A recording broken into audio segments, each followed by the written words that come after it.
The Google My Business Check-Up tool, or GMB Check-Up for short, is an automated tool that gives you a quick and easy to understand mini audit of your Google My Business listing.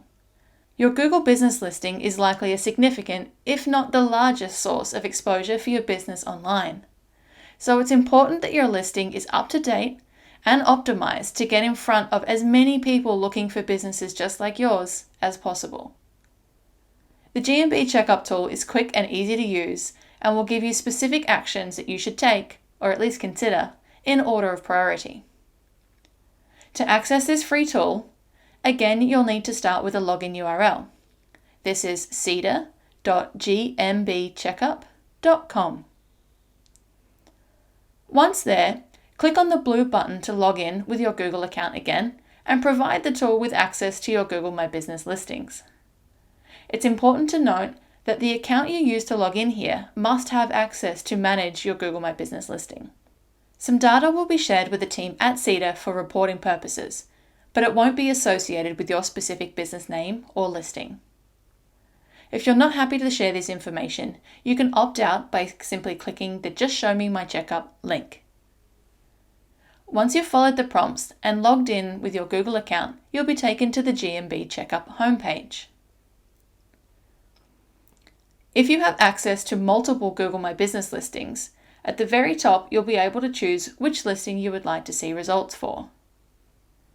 Moving down the page, you'll begin to see your checkup results, again in order of priority.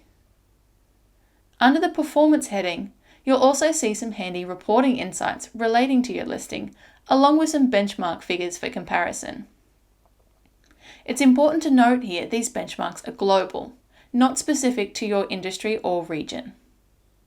My personal favorite insight available here is the rating vector. That can be found under the Customer Sentiment heading. Reviews and ratings are one of the main elements that influence how often your listing is shown and how often it's clicked on by a potential customer. So it's almost impossible to underestimate how important they are. This metric takes your last 15 reviews and gives you an average. If the average of your last 15 reviews is higher than your current rating, that's great news. It means your customer experience is great and your listing rating is likely to increase soon. Of course, the opposite is also true here. If the average of your last 15 reviews is lower than your current rating, your rating vector is going down, and this could be a sign of an issue within your business that you'll want to address. Once you've identified some changes you would like to make, there's a handy button at the top of the page that will take you directly to the Google My Business dashboard. That's all for today. Thanks for watching.